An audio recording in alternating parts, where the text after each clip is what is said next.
Hola gente, ¿cómo están? Soy Holt Ferrer aquí de nuevo y les voy a hablar sobre la historia de Chile. Así que espero que les guste este resumen. Ahora sí, empezamos con el Chile prehispánico. Ahí está todo lo que dicen para que lo vean. En fin, lo que pasa es que varios indígenas se establecieron con culturas muy influenciadas por el Imperio Inca, que se estableció en varias zonas del norte de Chile y estableció dos guamanis o provincias conocidas como Elqui y Chili. También habitaron los pueblos changos, también estaban los mapuches, también estarían los nómadas canoeros conocidos como los chonos, los cahuéscar y finalmente los yaganes. También estarían los Saoniquén, también llamados tehuelches, y los Selknam.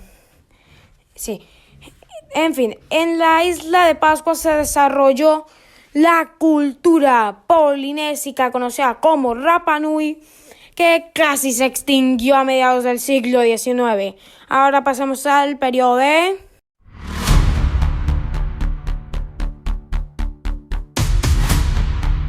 Llegamos al periodo de dominio español.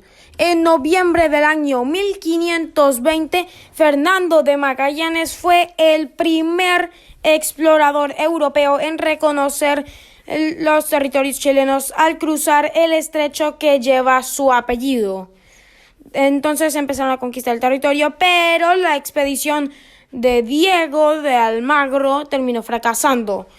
En cambio, Pedro Valdivia intentó de nuevo conquistar las tierras chilenas, atravesando el desierto de Atacama en 1540 y fundó muchos asentamientos, pero después murió en una emboscada tendida por el Toquilautaro, iniciando la llamada Guerra de Arauco, luchando con otras tribus mapuches. Este primer enfrentamiento que Alfonso de Silla le relataría en su famosa La Araucana se extendería a lo largo de 3 siglos, aunque llegaría la paz por parlamentos como el de Quilín.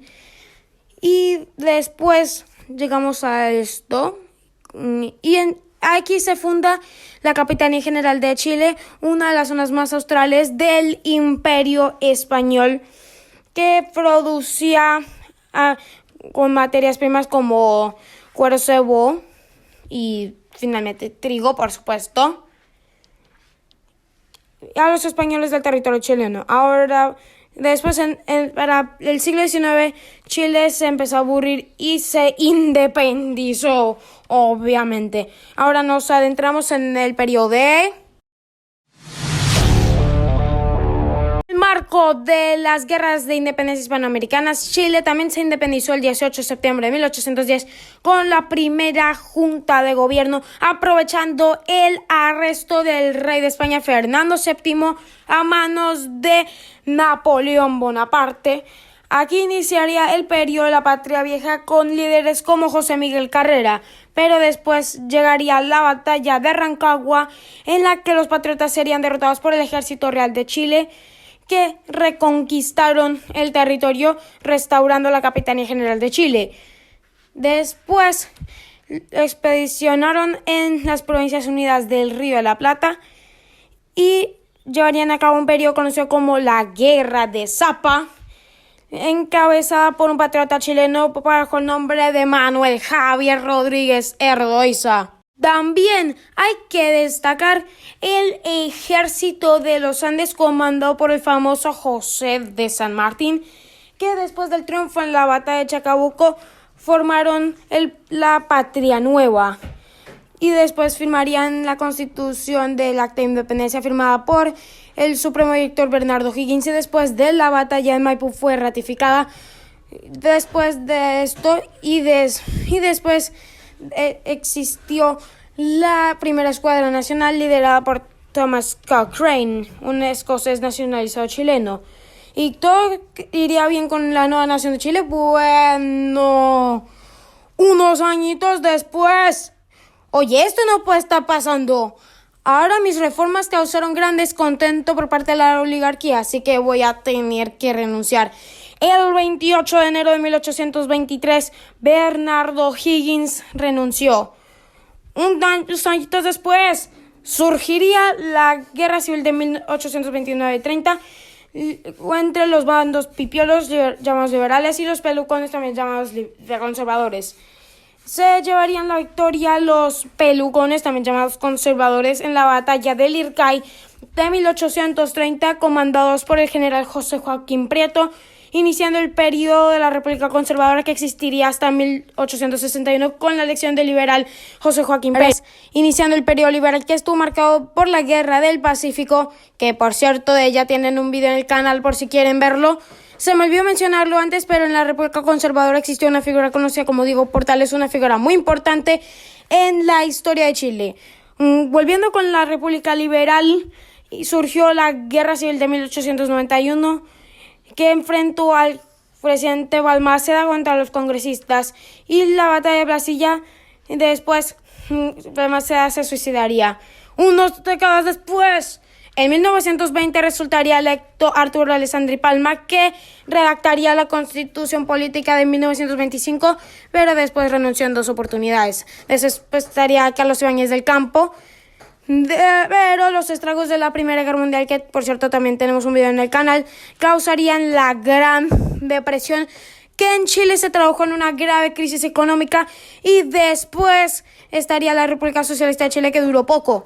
Después, en 1938, surgiría la figura de Pedro Aguirre Cerda, que estaría con la Corporación del Fomento a la Producción, con la industrialización, creada junto a la Corporación de Reconstrucción después del terremoto de Chillán de 1939, uno de los terremotos más mortíferos de la historia de Chile. Después, su sucesor Ríos se enfrentó a la oposición y presión de los Estados Unidos durante la Segunda Guerra Mundial para declararle la guerra a las potencias eje.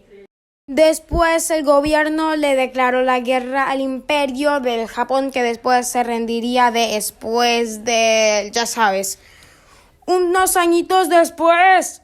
En 1970 resultaría electo Salvador Allende, sí, el que estuvo de presidente en el golpe de estado del 73, después del cual Allende, pues...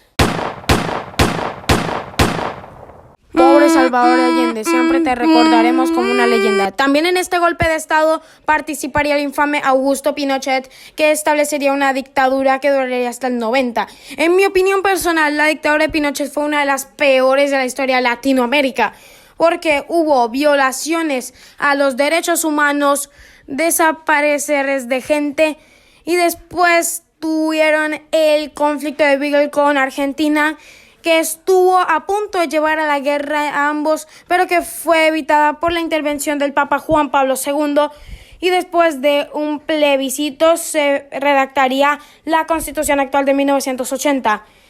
Y después estuvo la transición a la democracia, con lo que Patricio Aylwin asume la presidencia, acabando con la dictadura.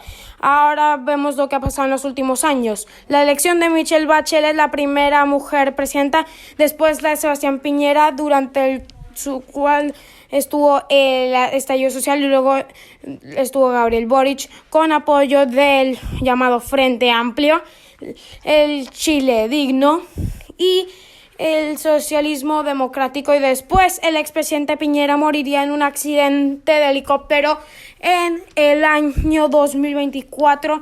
Ya saben, busquen ahí, googleenlo. Y para finalizar, en 2023 se rechazaría la segunda propuesta de constitución en un plebiscito en 2023. Y eso, gente, esa fue la historia de Chile. Espero que les guste este resumen y nos vemos en el próximo video.